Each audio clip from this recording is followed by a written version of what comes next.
Robert Anthony is a father. Robert Anthony is a father of two. A husband, a teacher, not just in real life, but of professional wrestlers. That's my legacy. After 22 years, that's my legacy. When you ask me who Robert Anthony is to AAW, this place wouldn't exist without me. Today, in the back, I caught up with Robert Ego Anthony, and here's what he had to say about tonight's main event. Champion. Scarpone walks around, and what does he do? He's wearing my belt that he never beat me for. He took my mask that I worked 3 years to achieve status that I had. Tonight, this war is gonna end, and tonight, last man standing, it's gonna be Ego. In 2004, I got a call from Jim Leineman, the first guy to actually believe in who I am as a performer, as a wrestler, and he came up with this crazy idea of let's start a promotion in Chicago with a lot of guys that nobody wanted. And they were going to do that built around me. So when you ask me, who am I? It's a deeper question. Because who I am today isn't who I was in 2004. In 2004, I was reckless, I was selfish, I was an asshole. I only thought about myself and what I wanted to do.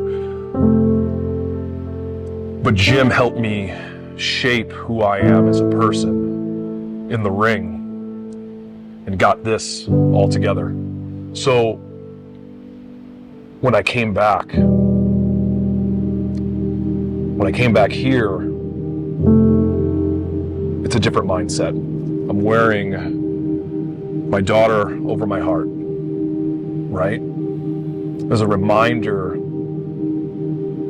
of who I am. Please welcome Robert Ego Anthony! Ego. Here it comes. Oh, he ducked out of the way! Oh! That's one. Oh, that's two. That one broke the kendo stick. Oh my God! Man. Are you kidding me? Oh my God! Wait a second! I told you that was still there. He knew right where he was at. Hip toss over the top rope, through the table. Oh my God! You know who that is? He hit the execution. You know who that is? No. He's wearing Ego's mask. That's it. We have a new champion. We have a new champion. Unbelievable. AAW Heavyweight Champion, Robert Ego. Robert Anthony wasn't the first AAW heavyweight champion. Egotistico Fantastico was. Egotistico Fantastico was something I needed to do to get noticed. Something I needed to do to stand out in a sea of Chicago veterans that really only thought about themselves. So when I became the AAW heavyweight champion as Egotistico Fantastico, I wasn't really the guy. I was just the guy kind of holding the title and having good matches. Jerry Lynn really taught me that wearing a mask wasn't my story, wasn't where I was supposed to go. And when I lost the title the first time, we had this crazy idea of what if Robert Anthony, the real life person, the guy behind the scenes who was brash, annoying, full of himself, egotistical, right? That's where that name came from, Egotistico Fantastico. And what if he took the mask off and really showed everyone who he was? And that's what I did. And when I won the title the second time, as Robert Anthony, was when we started actually becoming the best professional wrestling company in Chicago. But I had to leave. In 2006, I got signed to the WWE developmental, where I lived and I died. My last match at AAW in 2006 with Danny Daniels. The man that took the company over, who had the vision. His vision was Tyler Black. His vision was guys like the Motor City Machine Guns, Nigel McGuinness. And me leaving was probably the best thing for him. Because I was the old guy at that time, right? 25 years old, the old guy, hanging around, thinking that he's the best in the world when really he's only the best in Berwyn. So when I left in 2006, this place kept going. You know what happened? They took over. They never stopped. The AAW train got stronger while I was missing. Robert, I don't care what the hell you call yourself. Big time now for you. You're going to WWE. You know what? I don't give a crap. I'm not going to wait all night. Rob, get your ass out here. Oh, and Danny Daniels calling out Egotistico Fantastico. And what the hell's going on here right off the bat? The Windy City Classic. We're going to have this match right now. Oh, and here we go. Tenacious P and Billy Wack here. Welcome to the Windy City Classic 2. They're from the Berwyn Eagles Club. We're going to start off with Danny Daniels and Egotistico Fantastico. Windy City Classic 2. He's title and putting AAW on the map. And look at that. Modified by Ego Treatment. Daniels neck over the top rope. Springboard missile drop kick. Daniels might have going for that pile driver. Oh, that's got to be Eddie's driver here. He's going to kill. Oh my God. Daniels not going for a cover. Oh, wait a minute. Ego rolls him up. Small package. He got it. Ego wins. Mike. Oh my God. It's Robert Ego Anthony. Of course it is. What a shocker. Rob, I don't like you. And in my heart, I know I'm a better man.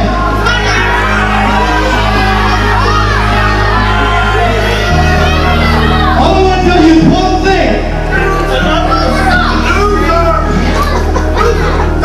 Good luck. Wow, a show of respect.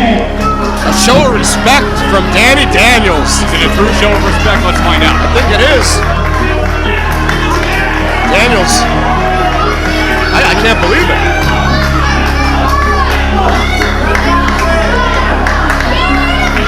Our fight is over. Shake my hand. Daniels with a sign of respect for Robert Ego Anthony. What a great moment this is going to be. What's he going to do? You think he's going to shake his hand? Eddie did. And I watched everything that was happening. I watched this place grow. I watched the rise of Tyler Black. I watched the rise of what they say professional wrestling redefined. And I missed it. Sitting in Tampa, Florida, I missed it. And when I came back, Danny opened his arms to me, gave me a home. But something wasn't the same. It wasn't the same. I didn't feel the same. I wasn't the same person. I was depressed. I was angry. I thought that professional wrestling let me down. I lost my dream, right? WWE was my dream.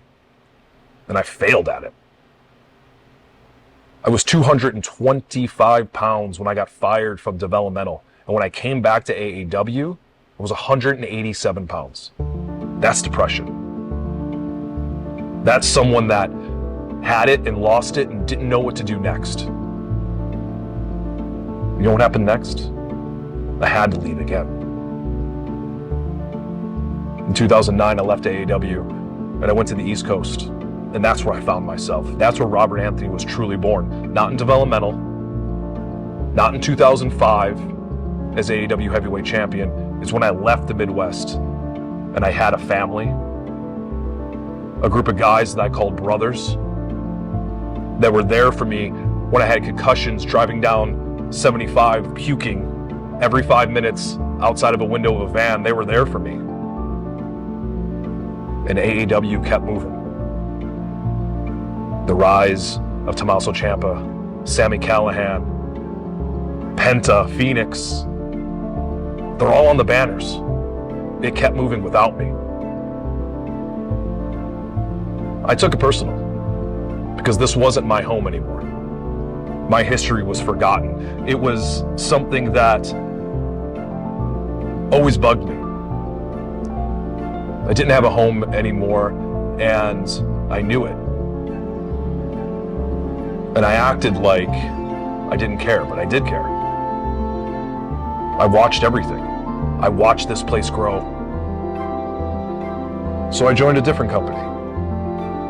I trained the younger guys to find their potential, all the while saying, AAW, it is what it is. I've been there, I've done that. When the time came to come back, I'm nervous. I'm more nervous doing this than I was wrestling at the United Center. 15, 20,000 people, it was easy for me. Stepping out at Berwyn for AAW the first time, I had nerves that I never thought I had before. I loved it. Because now that I'm back, now that I look around here and see the people that I have known for over 15 years, I have a chance to right a lot of wrongs.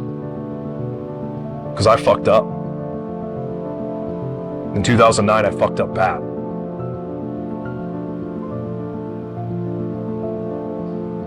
But you know what? You learn from that stuff. If I didn't mess up here, maybe I never would have went to the East Coast. Maybe I wouldn't have found that family, found out who I am as a performer. I'm 40 years old.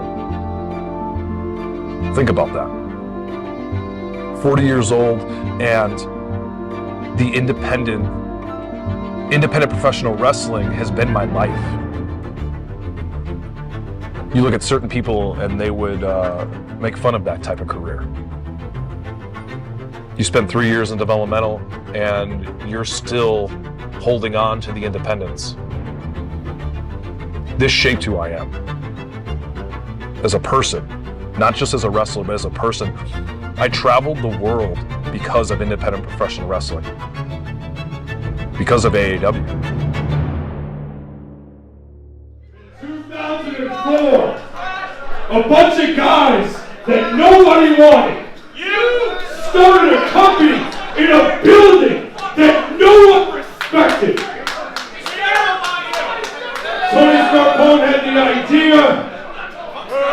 Jim Lyman had the vision.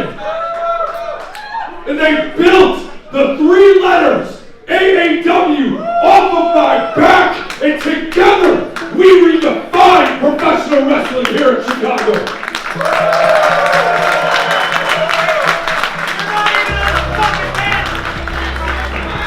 So when you have a show called Legacy in Berwyn, Illinois, you better believe that Robert Anthony's going to show up.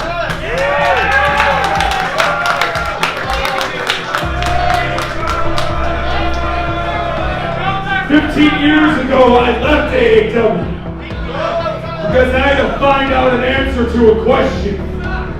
Was I just the best in AAW, or could I be the best in the world? And in my absence, I found out who I was as a performer, as a husband, as a father. I became the godfather of independent professional wrestling here in Chicago. I helped mold the minds of the youth to find out their true potential.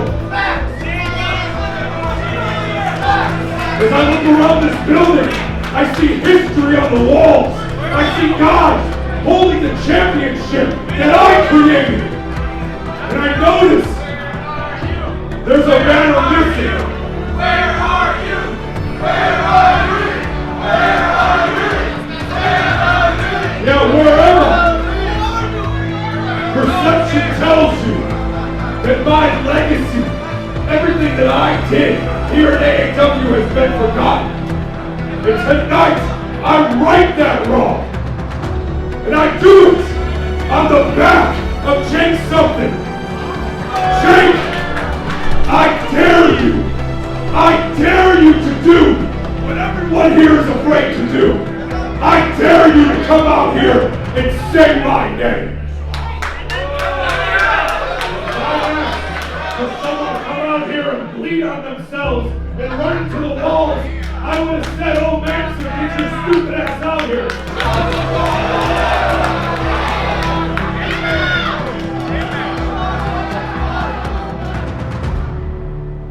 Jake Something's the man.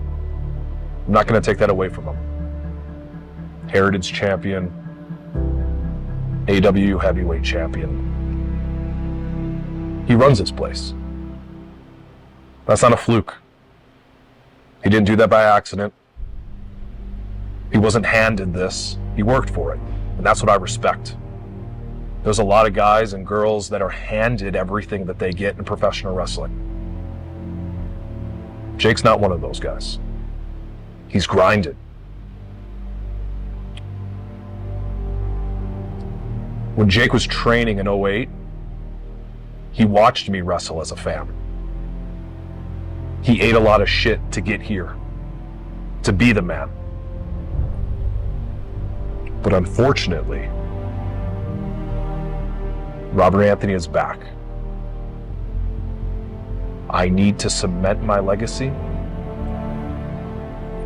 And I think that's the most dangerous thing that Jake needs to know. I don't need this. I want this. I want it more than he does.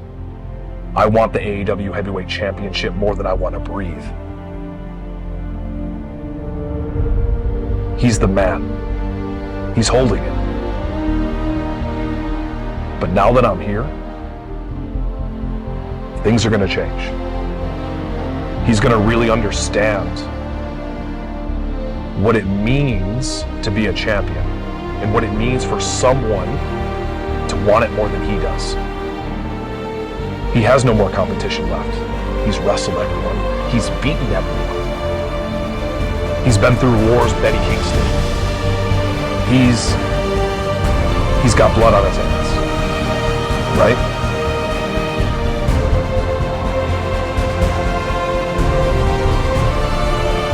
If I leave here today and I don't become the AAW Heavyweight Champion,